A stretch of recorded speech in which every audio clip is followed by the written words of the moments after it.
오늘 본문을 성경을 가지고 계신 분들이 있으시면 앞에서 보이는 것에는 아마 없었을 터인데, 오늘 본문은 그 처음서부터 마지막까지가 하나의 괄호로 묶여져 있습니다. 몇 번 말씀드렸지만 성경에서 어떤 내용이 괄호로 묶여져 있다는 건 어떤 사본에는 보이지 않고 어떤 사본에만 보인다, 이런 겁니다. 필사한 책 아닙니까? 이때는 이제 글들을 이렇게 필사해서 전하고 그랬는데, 그러니까 어떤 사본에 없으면 보통 그 사본을 더 초기 사본이라고 하고, 이제 후에 어떤 내용을 첨가해 넣었기 때문에, 그 후에라는 게 뭐 한 1500년쯤을 말하는 건 아니고, 초대교회의 그 성경이 이 정경으로 이렇게 완성되기 전에 여러 사본들이 있을 때 이런 괄호 속에 있는 내용이 있는 것은 조금 더 나중에 삽입된 내용으로 그렇게 봅니다.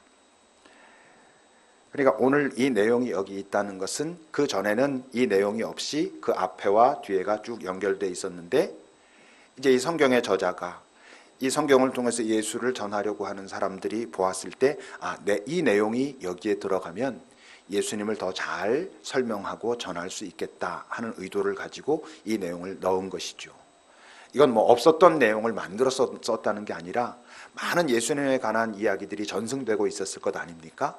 그 내용 중에서 이 상황 속에서 이 상황을 설명할 수 있는 가장 좋은 내용이 이 사건이었던 것 같다라고 하곤 이 내용을 이제 집어 넣은 것이죠. 오늘 본문 앞에 있었던 그 7장의 내용들 중에 가장 핵심이 되는 내용이 무엇이었습니까? 우리가 지난주에도 살펴본 것처럼 사람들은 예수를 안다고 하기도 하고 뭐 이가 누구냐 하기도 하고 그러지만, 예수님이 뭐라 그러셨어요? 너희들이 다 나를 아는 것 같지만 아직 잘 몰라. 누가 나를 보냈는지 너희들이 잘 모른다. 하나님이 어떤 분이신지, 그리고 그 하나님이 왜 나를 이 땅에 보내셨는지 잘 몰라. 아버지께서 나를 보내셨다 라는 게 7장의 핵심이었습니다. 그럼 이 내용 바로 다음에 나오는 그 8장 12절의 내용을 보시면 이렇게 예수님께서 말씀하시죠. 한 목소리로 읽어보겠습니다. 12절입니다.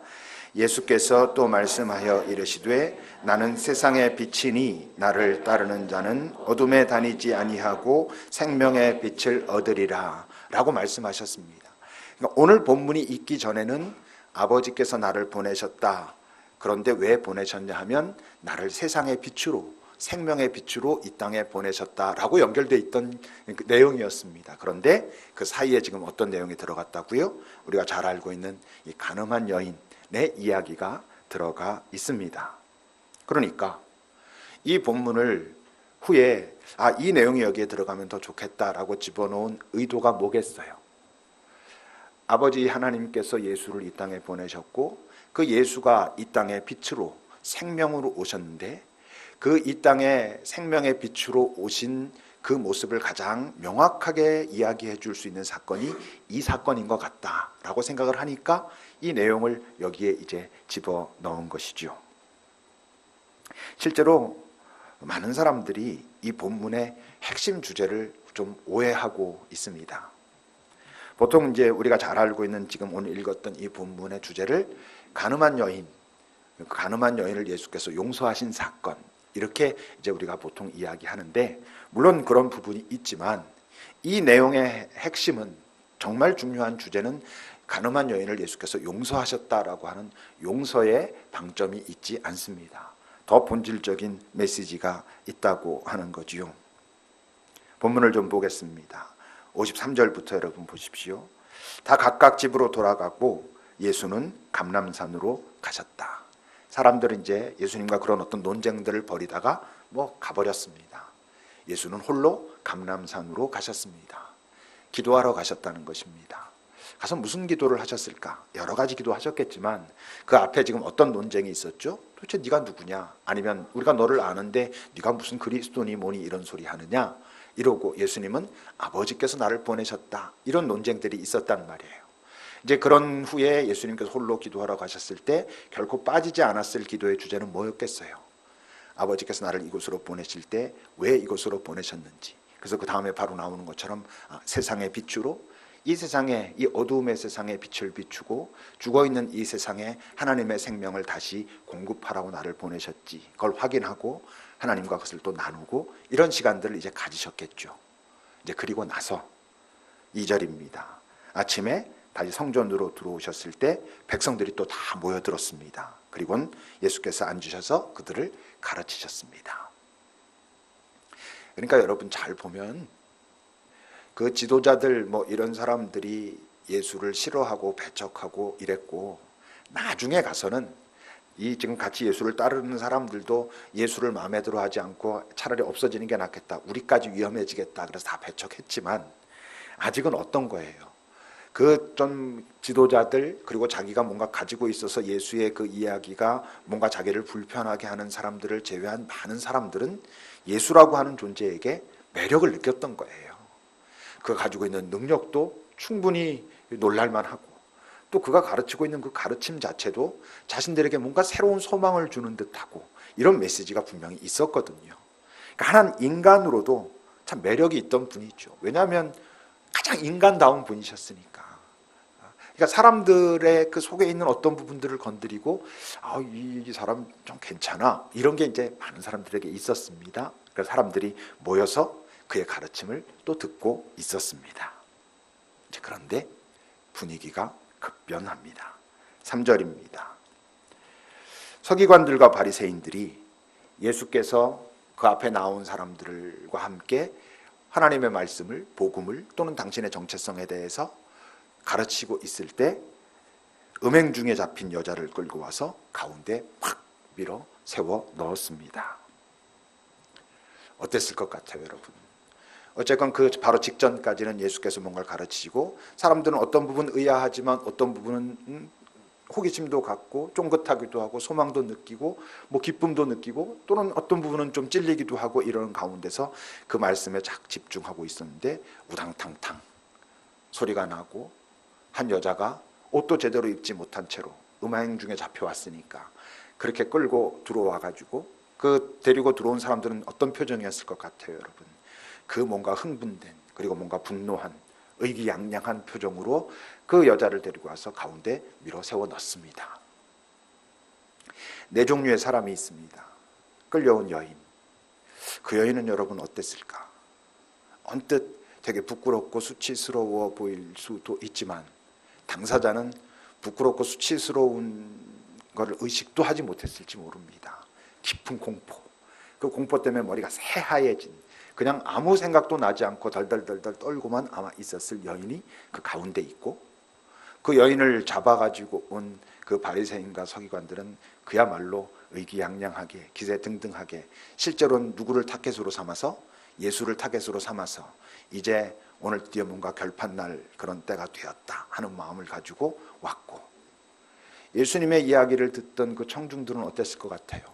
순간 놀라고 당황하지만 긴장된 가운데서 도대체 이 일이 어떻게 된 일이냐, 어떻게 될 것이냐, 약간의 호기심과 약간의 그 긴장과 그런 것들을 가지고 지켜보는 어떤 입장이었을 것이고, 예수님은 이미 그들의 모습과 그 여인의 모습과 그들의 하는 얘기를 들으면서 그 상황이 무엇인지 다 통찰하고 알고 계시고, 그런 이제 상황인 것입니다.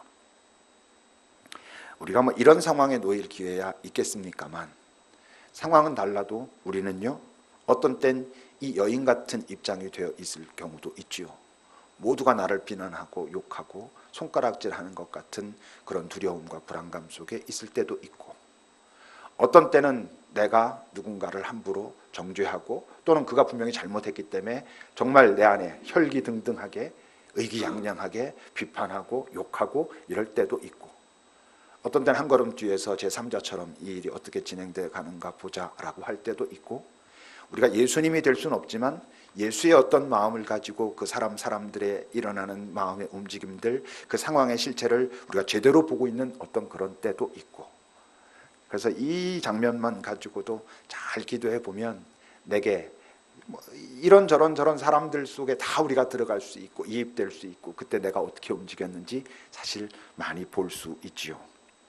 이제 그때 이 사람들이 이야기합니다. 4절과 5절입니다.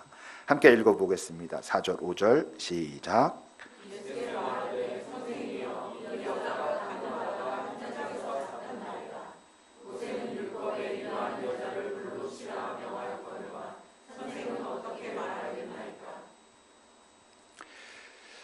예수님이 이 땅에 계시는 동안 사람들 때문에 많이 힘드셨죠. 여러분 외로워하시기도 하고 속상해하시기도 하고. 근데 참 힘들어하셨던 사람이 있어요. 그 사람들이 가지고 있는 공통점이 있어요. 뭐냐면 그들은 다 화가 이렇게 좀 나 있어요. 화가 나 있고, 또 하나는 그들은 아주 기세가 등등해요. 의기양양해요. 왜 그러게요? 자기네들이 옳다는 확신을 가지고 있어요. 그리고 정의감에 불타고 있어요. 자기네들이 사회를 지킨다는 거예요. 이 무너져가는 사회를 우리도 가만히 두면 안 된다는 거예요. 예수 저자는 이상한 자고 저자로부터 우리 사회와 우리 사회의 전통을 지켜야 한다는 거예요. 자기 의가 가득 차 있어요. 대표적인 사람이 예수를 깊이 만나기 전에 바울 같은 사람이에요. 그 바울이 얼마나 기세등등했어요. 그리고 항상 좀 화가 나 있었어요. 이 예수라고 하는 존재가 나타나가지고 이 세상을 어지럽히는 것을 보면서 그 사람은 견딜 수가 없는 거예요. 그는 자기 의라는 생각조차 하지 않아요. 자기가 정의감 속에 지금 빠져있다는 생각조차 없어요. 이것이 옳은 일이고 옳은 일을 하고 있다라고 하는, 어쩌면 그는 나름대로의 겸손하다고 생각하면서 그 일을 했을지도 몰라요. 그러니까 자기 가지고 있는 것들을 다 바쳐가면서, 시간도 돈도 많은 것들을 바쳐가면서 그 일을 기꺼이 감당했었거든요. 문제는요, 여러분, 이 세상에도 많아요. 이런 사람들이 뭔가 화가 나 있어요. 이게 건강한 분노를 말하는 게 아니에요. 내 마음에 들지 않는 거예요. 내가 지금까지 가지고 있던 어떤 프레임에 맞지가 않는 거예요. 그러니까 화가 나 있어요. 이게 다 내 마음에 맞지 않는 건 정의가 아닌 거예요. 옳지 않은 거예요. 사회를 혼란케 하는 것이고 사람들을 망가뜨리는 거라고 생각하는 거예요. 그런 정의감이 있어요.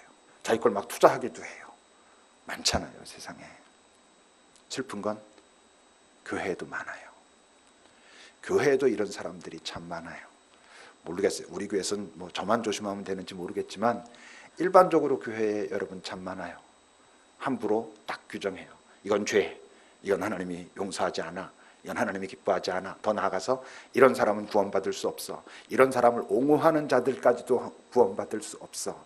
이 사람은 구원받았어. 확실해. 이래요. 예수님이 그 모습 보면서 네가 지금 아주 정확하게 알고 있어서 좋겠다 하는 사람이 얼마나 될 것 같아요? 여러분, 아니에요. 너무 확신하면 안 돼요. 너무 정의감에 불탈 때도 여러분 의심해 봐야 돼요. 내 안에 어떤 분노가 올라올 때 이 분노에 주님이 동참하시나 확인해 보지 않으면 내 분노, 내 의, 자기 판단 가지고 막 그렇게 하고 있을 수 있어요. 당연히 그런 사람들은, 그리고 오늘 본문의 이들은 예수님의 마음, 하나님의 마음 관심 없어요. 예수 마음은 말할 것도 없고 하나님의 마음이 정말 어디에 있는지 고민하지 않아요. 왜냐하면 그들은 이미 하나님의 마음이 무엇이라고 자기네들은 알고 있다라고 생각하고 그 위에서 지금 행동하고 있기 때문에 그래요. 이들이 지금 이루는 목적이 질서를 바로잡겠다는 거예요? 아니에요. 그들에게 지금 불편하게 만드는 예수를 제거하겠다는 거예요. 여인은 도구예요. 사실 여인이 어떻게 되는 거 거기에 크게 관심이 없어요. 만약에 그 율법을 지키려면 남자도 데리고 왔어야지. 율법엔 가늠한 남자, 여자 다 죽이라 그랬거든요. 근데 남자까지 데려가는 건 불편해. 필요 없어, 남자. 넌 없어도 돼. 이 여자만 데리고 가도 얼마든지 저 예수 얽어 놓을 수 있어. 이러고 데리고 온 거예요. 그러니까 그 6절은 그렇게 말하잖아요. 그들이 예수에게 그렇게 말하는 건, 이 여자 간음의 현장에서 잡아왔어. 율법은 분명히 이런 사람을 돌로 치라 그랬는데 당신은 거기에 대해서 어떻게 생각하는지 당신 의견을 말해 주시오. 지금 그러고 있는 거예요. 왜 그렇게 말한다고? 고발할 조건을 얻고자 해서 예수를 시험하려고. 어떻게 시험하는 걸까요? 만약에 예수가 안 돼, 율법에 그렇게 돼 있지만 죽이면 안 돼, 생명은 귀해, 만약에 이렇게 말한다면 거부라고. 이 사람 율법을 훼손하고 율법을 망가뜨리는 자라고, 하나님의 말씀을 지키지 않는 자라고, 그래서 우리의 전통을 망가뜨리고 이 사회를 혼란케 하는 자라고 말하려고 했을 거예요. 만약에 죽여 그러면 거부라고. 우리랑 하나도 다를 것도 없으면서 결국 자기도 율법을 말하고 있으면서 뭔가 새로운 것을 말하는 양. 내가 뭐 율법을 폐하러 왔다느니 뭐니 그러지만 결국 우리랑 똑같은 것 말하고, 그러니까 우리가 지금까지 해왔던 게 맞는데 뭔가 사이비처럼 말 조금 바꾸어가지고 사람들을 현혹시키고 그러는 자라고, 그의 가르침과 지금 이 자리에 자기가 위기가 되니까 또 자기가 도망가려고 한다고, 뭐 여러 가지로 얽어서 어쨌건 이들의 입장에서 그 여자를 잡고 막 올 때는 어떤 거예요? 이제 저 예수 앞에 가서 죽이라고 하고, 죽이자고 하고, 만약 예스 해도 노 해도 우린 저자를 제거할 수 있어, 이러고 온 거죠. 이제 그때 어떤 일이 벌어집니까? 6절 계속 뒷부분을 보면 그렇게 했을 때 예수께서 몸을 굽히사 손가락으로 땅에 무언가를 쓰기 시작했어요. 무슨 내용을 쓰셨을까? 한 번 더 쓰시거든요. 8절도 보면 다시 몸을 굽혀서 손가락으로 땅에 뭔가를 쓰셨다 그래요. 기독교 쭉 오랜 전통에서는 도대체 이때 뭘 쓰셨을까에 굉장히 관심들이 많아요. 땅에 쓰신 글씨, 이런 책으로도 많이 나오고요. 도대체 이때 뭘 쓰셨을까? 여러분 뭘 쓰셨을 것 같아요? 모르죠. 모르지만 뭐 대략 생각해 본다면 뭐 거기 하나님의 마음, 진짜 마음이 무엇이었는가를 쓰셨을 수도 있고, 또는 계명에 나오는 수없이 많은 죄의 그 항목들을 쭉 나열함으로써 그 사람들이 나도 저기 걸리는 건 맞네, 뭐 이렇게 찔리게 하셨을 수도 있고, 뭐 어떤 뭐 그런 것들 쓰셨겠죠. 근데 무슨 내용이 정확하게 몰라도 괜찮아요. 꼭 알아야 한다면 알려주셨겠지. 안 알려주셨다는 건 하여튼 예수님의 어떤 마음을 기록하셨고 하나님의 어떤 생각을 기록하셨다, 이런 정도만 알면 돼요. 근데 실제로 이들에게, 그 사람들에게 지금 뭔가 기세등등하고 이제 이 여자를 죽일까요 말까요, 너 잘해봐, 뭐 이러고 있는 사람들에게 팍 임팩트를 준 건 땅에 쓰신 글씨가 아니었어요. 9절을 보세요 여러분. 그들이 이 말씀을 듣고 양심의 가책을 느꼈다 그랬어요. 어른으로부터 젊은이들까지 다 아마 들었던 돌을 내려놓고 슬슬슬 다 물러갔다 그래요. 뭘 듣고? 이 말씀을 듣고. 예수가 무슨 말씀을 하셨어요? 그 말씀이 이들의 양심을 확 찔리게 했다는 거예요. 그 말씀이 뭐였습니까? 7절을 보십시오 여러분. 그들이 묻기를 맞이 아니하는지라. 묻기를 맞이 아니했다는 이 좀 어려워 보이는 표현은 계속 물었다 이런 소리예요. 멈추지 않았다 이런 얘기예요. 그러니까 땅에 뭔가를 이렇게 쓰실 때 이들이 땅에 뭘 쓰시던 계속 뭐라고, 자 율법 이럴 때가 뭐 딴짓하지 말고 말 어떻게 해, 이거 죽여 살려, 뭐 이제 이러고 있었다는 거예요. 사실 뭐 예수가 이들에게 되게 영향력을 가지고 있었던, 무슨 말씀이신지 하신다면 우리가 듣겠나이다, 이런 입장이 지금 아니잖아요. 그러니까 예수가 거기다 뭐라고 이렇게 쓴다고 했을 때 뭐라고 쓰나 보자, 뭐 그렇게 관심 가지고 볼 상황이 아닌 거예요. 그냥 뭐라고 쓰던 이들은 지금 빨리 뭐만 듣고 싶은 거야. yes or not 이것만 이제 듣고 싶은 거예요. 어떻게 말하든 네가 뭐라고 한쪽 선택하면 그거 갖고 너를 이제 잡아 어떻게 할 수 있다라고 생각하고 있으니까 말이죠. 근데 예수님이 너희 중에 죄 없는 자가 먼저 돌로 치라 그러셨어요. 이 말이 그들에게 양심에 찔리게 했다는 거예요. 그냥 쑥 지나가지만 그 장면을 가만히 생각해 보면 예수께서 사람들이 지금 의기양양하게, 아마 꽤 많은 사람들이 돌도 들고, 자 율법에는 이렇게 가늠하다 현장에서 잡힌 여자는 돌로 쳐서 죽이라고 했는데 어떻게 할까요? 라고 막 이러는 상황에서 예수가 뭐라고 글 쓰다가 몸을 일으켜서는 너희 중에 죄 없는 자가 먼저 돌로 쳐라. 그 순간은 긴박한 순간인 거예요. 굉장한 위기이고 뭔가 사람들이 순간적으로 호흡이 딱 멈출 만한. 왜? 사람들이 지금 꽤 많이 막 흥분된 상태란 말이에요. 그러니까 또 율법에는 그런 여자를 돌로 치라라고 돼 있기도 하고, 만약 그 흥분된 사람 중에 누구 한 명이 뭔 소리 하는 거야, 율법에 저기 하고 돼 있는데 만약 확 던졌다면 그 사람 하나만 던지고 말았겠어요? 다 던졌겠지. 그들이 막 던졌다면 여자에게만 던졌을까요? 예수에게도 던졌을 거예요. 저 헛소리 하는 인간 이 자리에서 죽여버리자 막 이랬을지도 몰라요. 근데 아무도 돌을 던지지 못했어요. 그 장면 속으로 가만히 들어가서 보면 어쩌면 잘 이해가 되지 않는 거예요. 예수의 이야기가 아까도 말한 것처럼 되게 사람들이 관심을 갖고 있던 그런 사람들이 아니에요. 그들은 예수의 이야기에 대해서, 그의 존재에 대해서 적대적인 사람들이에요. 근데 그가 죄 없는 자가 먼저 돌로 치라라는 그 한 문장을 들었을 때 그들이 확 가슴에 찔림이 있었다라고 말하고 있는 거예요. 왜 아무도 돌을 던지지 못했을까? 여러분, 실제로 이 얘기, 너희 중에 죄 없는 자가 먼저 돌로 치라라는 얘기는 이 세상에서 사용되면 아주 불합리한 일반화예요. 지금 여러분 사회에서 어떤 일이 벌어졌을 때 누군가 지금 너희들 그렇게 막 비난하는데 죄 없는 자가 돌로 쳐 라고 말할 때 대부분은 의도가 있어요. 지금 대통령이 뭐 구속되네 만에 뭐 전 대통령이 막 그래요.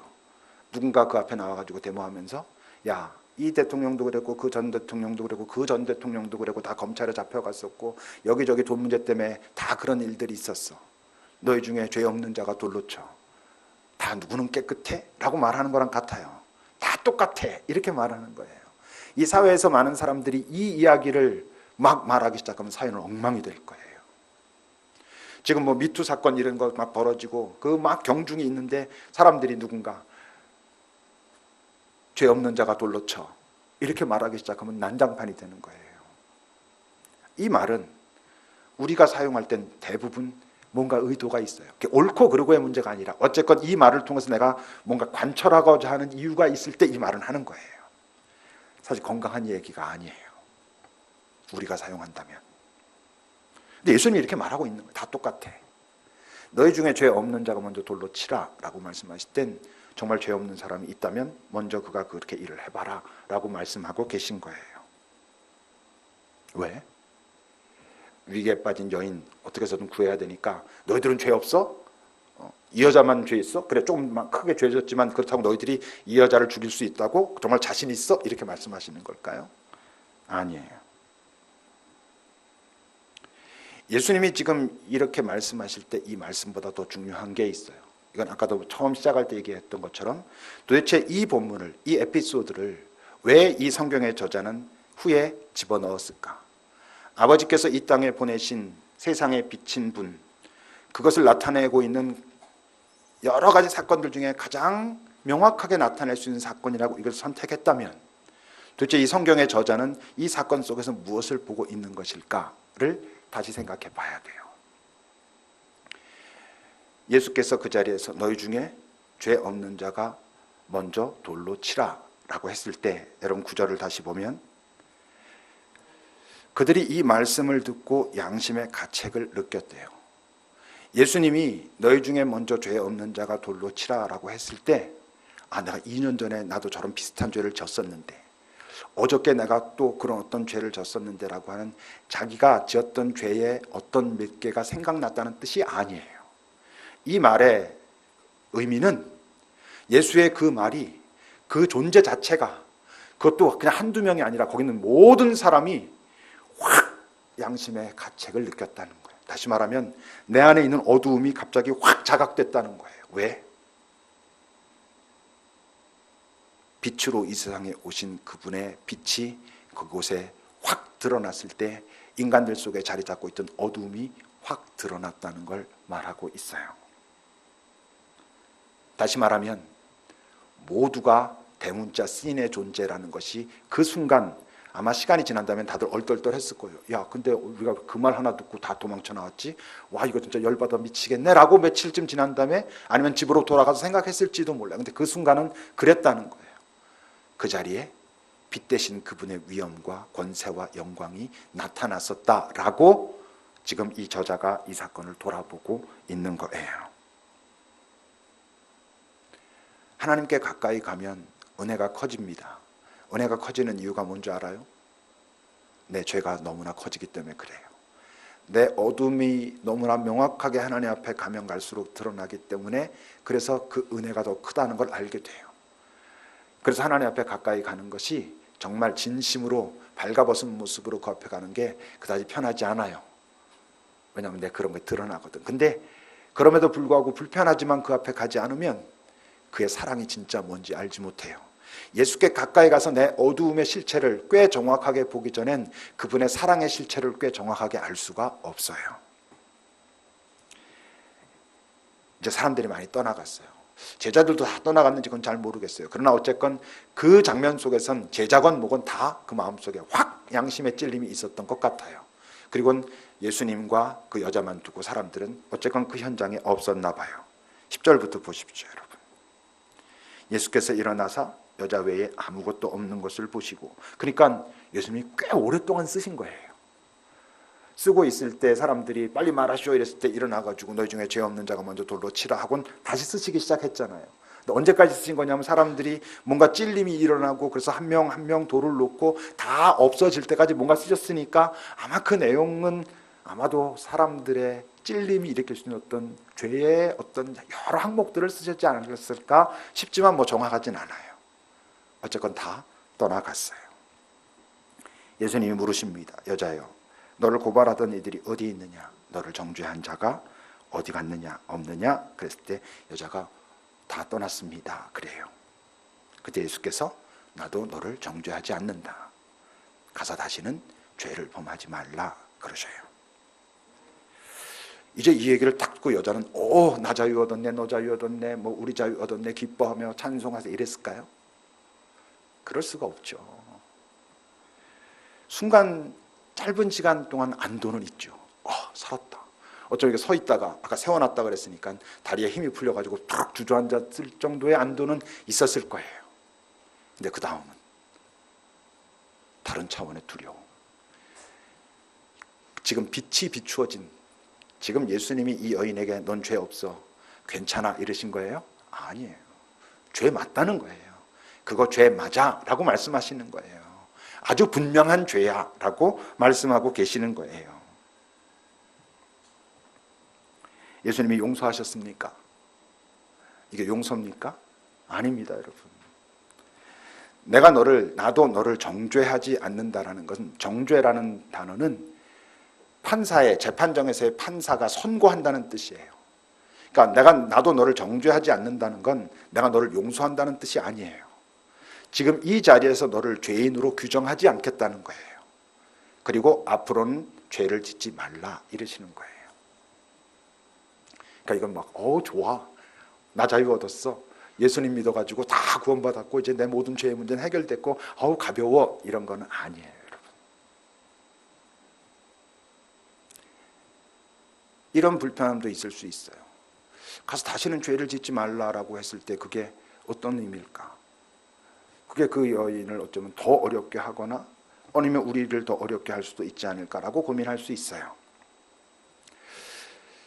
이게 제가 정확한 그 상황은 지금 정확하게 기억은 안 나는데 제가 뭐 다 찾아볼 그런 뭐 정성까지는 없어서 찾아보진 않았죠. 이런 내용이에요. 응답하라 1988 응팔, 여기 뭐 보신 분들 아마 있으실 텐데 없어도 상관없어요. 거기 보면 요즘 핫한 그 박보검이 나와요. 박보검이라고 하는 친구가 바둑 기사로 나오죠. 많은 바둑을 주로 이겨요. 근데 어떤 바둑 기전에서 아마 중국 갔다 온 것 같은데 가서 졌어요. 지니까 이제 그가 되게 실망할 것 같고 주변에 있는 뭐 그 동네 여러 어른들이 괜찮아, 질 수도 있지, 뭐 바둑계에 있는 사람들도 뭐 어떻게 맨날 이기냐 그래요. 그 친구를 위한 이제 친구들의 어떤 위로 자리가 벌어졌어요. 그들은 뭐 명랑해요. 뭐 아무 일도 없어요. 막 울룰랄라 하고 막 모여들었어요. 오면서 막 그래, 너 졌다며? 아이고 뭐 어쩌고 저쩌고 막 그러니까 뭐 애들이 놀리는 듯하니까 이제 그 친구가 별로 그런 성격이 아닌데, 야 나라고 맨날 이기나? 뭐 이제 그래요. 그때 친구들이 뭐라 그러냐면 당연하지, 이겨야지, 넌 이겨야 돼, 넌 지면 안 돼. 뭐 서로 돌아가면서 막 그래요. 거기서 이제 이 친구가 확 치유가 돼요. 회복이 돼요. 왜? 그 친구들이 말하고 있는 넌 이겨야 돼라는 게 너는 지면 안 돼, 꼭 이겨야 돼라고는 압박이 아니고 너를 사랑해 이런 얘기로 들렸거든요. 예수님이 우리들에게 죄를 짓지 말라는 건 죄 지면 너 지옥 보낼 거야, 죽여버릴 거야, 그런 거 아니에요.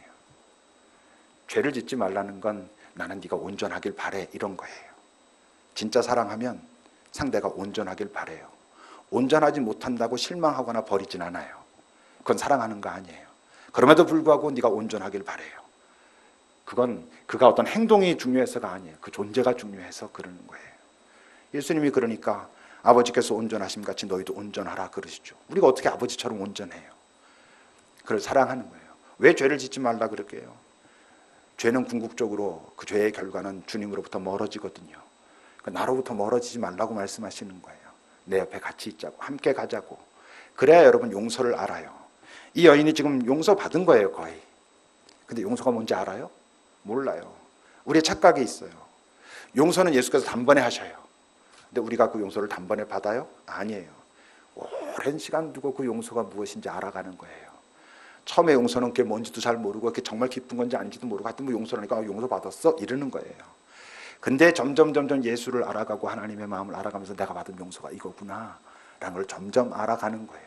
그때 내가 다른 사람들을 보는 태도도 달라지고 대하는 형태도 달라지게 되는 거예요. 하루아침에 벌어지는 게 아닌 거죠. 정확하게 말하면 오늘 예수님은 이 여인을 용서하신 게 아니라 선고를 유예하신 거예요. 법률적인 용어로 말하면. 그럼 앞으로 이 여인은 어떻게 살아야 될까요? 예수께서 기대하시는 그 삶을 살려면 이 여인은 어떤 태도로 어떤 마음으로 살아야 할까? 기뻐해야죠. 감사해야죠. 그런데 그 기쁨과 감사가 우리가 보통 말하는 그런 가벼운 구원받았어 좋아 거기에만 머물면 안 돼요. 사도 바울이 아주 정확한 이야기를 했어요. 빚진 자. 기쁨과 감사가 있어요. 그런데 거기에는 빚진 자의 마음이 있어요. 죄송함이 있어요. 내가 이런 존재고 사람들에게 이렇게 행했음에도 불구하고 이분은 나를 선택해 주셨다라고 하는 그런 감사와 감격이 있어요. 그 죄송함과 그 빚진 자의 마음은 그 사람을 위축시키지 않아요. 기쁨과 감사가 있지만 그 안에 빚진 자의 마음과 죄송함이 같이 있을 때 그 삶의 모습이 뭐냐면 겸손이에요. 함부로 살 수 없는 거예요. 함부로 사람들을 대하거나 나도 사람들을 함부로 평가하고 단정하고 정죄하고 할 수 없는 거예요. 그런 사람들을 통해서 이 땅에 예수가 드러나는 거예요. 왜? 그 깊은 죄송함과 빚진 자의 마음 그리고 그 마음에 더해진 그분에 대한 감사가 점점 쌓여가면서 나는 점점 더 예수와 잘 연합해요. 예수와 연합하면서 이 땅에서 내가 벌어지는 상황, 사람들을 볼 때 예수처럼 보고 예수처럼 대하기 시작하는 거예요. 오늘 본문은 용서의 방점이 있지 않아요. 죄인이라는 데 방점이 있어요. 그 빛이 우리에게 비추어졌을 때 우리가 첫 번째로 느낄 충격은 내가 죄인이구나라는 걸 깨닫게 될 거라는 거예요. 근데 그게 왜 중요해요? 내가 죄인이라는 게 분명할 때라야만 나는 정말 용서가 필요한 자구나라는 걸 알아요. 용서는 크게 두 가지가 있어요. 어떤 용서는 그 지은 죄가 너무 가볍기 때문에 쉽게 할 수 있는 용서가 있어요. 누군가 내 발을 툭 밟고 지나갔어요. 미안합니다. 괜찮아요. 이것도 용서예요. 가벼운 거기 때문에 쉽게 할 수 있는 용서가 있어요. 근데 주님께서 우리에게 하신 용서는 우리의 죄가 가볍기 때문이 아니에요. 우리의 죄를 우리가 해결할 수 없기 때문에 그분이 용서하시는 거예요. 그분이 품으시는 거예요. 대신 안으시는 거예요. 근데 내가 어떤 존재인가를 깊이, 내가 어떤 죄인인가를 깊이 알기 전에 그 용서가 내게 어떤 것인지를 절대 알 수가 없어요. 그리고 그 용서를 알 때 그 용서가 은혜란 걸 알죠. 그러니까 은혜의 시작은 내가 죄인이구나라는 것을 깊이 자각할 때예요. 어디에서? 주님 앞에서. 주님의 빛 앞에서 그것을 자각할 때 나는 용서가 필요합니다. 당신의 긍휼과 자비가 필요합니다라고 고백하는 거예요. 그리고 그것이 내 안에 쑥 다가올 때 하나님 감사합니다가 되고, 그리고 나서는 이 세상을 바라보는 시각이 빚진 자처럼 죄송한 마음을 품고 이 땅에서 당신은 이제 내게 어떤 삶을 원하실까? 그게 오늘 예수님께서 이 여인에게 나도 지금 너를 정죄하지 않는다. 너에게 새 기회를 주겠다. 죄 짓지 마. 나랑 같이 있자라고 말씀하고 계시는 거예요. 기도합시다. 죄 없는 자가 먼저 돌로 치라 라고 말씀하시는 이 말씀은 상대적으로 내가 조금 더 잘났다고, 내가 조금 더 선한 것 같다고 함부로 그것을 선한 것이라고 권력으로 아는 자들에게 대한 하나님의 경고예요. 내 앞에서 먼저 너 자신을 잘 봐야 그래야 된다라고 말씀하고 계시는 거예요.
하나님, 내가 하늘과 아버지께 죄를 지었사오니 이제는 내가 더 이상 아들이라 칭함을 받을 수 없나이다. 나를 품꾼의 하나로 보소서 라고 고백했던 그 둘째 아들의 고백처럼 그 죄송함, 그 부끄러움, 그것들이 먼저 우리 안에 충만하기를. 그러나 그 마음 가지고 주 앞에 섰을 때 내가 죄를 지었습니다 라고 하지만 너는 여전히 내 아들이라고 그에게 가락지와 옷과 신발을 신기시며 잔치를 벌이셨던 그 주님을 경험하며 새로운 기쁨을 갖게 된 그 둘째 아들처럼 우리가 우리 존재가 어떤 존재인지 분명히 주 앞에서 확인하지만 주의 사랑이 또 무엇인지를 놓치지 아니하므로 그때 만들어지는 새로운 인격의 사람으로, 빚진 자로, 그러나 감사가 넘치는 자로 나 자신을, 내 주변을 대하며 우리가 살아가게 하소서.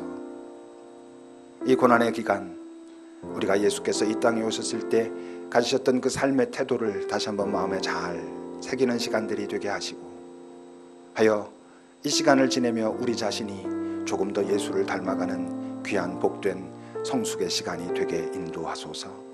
예수님의 이름으로 기도합니다. 아멘.